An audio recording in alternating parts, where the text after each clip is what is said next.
పండు ఎదరుకుంటు అబ్బాయి జాతకం చెప్పాలంటే జాతకం చెప్పకూడదు కానీ తల్లికి ఉండవలసింది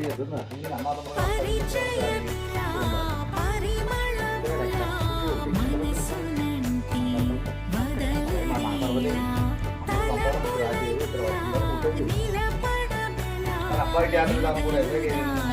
అబ్బాయి సరస్వతి చదువు ఉందా లేదా చదువు మంచి ప్రాజెక్ట్ అవుతాడు అవడా అని మన అబ్బాయి విద్య విద్యపరుడు మార్గాలు ఉన్నాయి కానీ ఎప్పటికైనా సరే అబ్బాయి జాతకం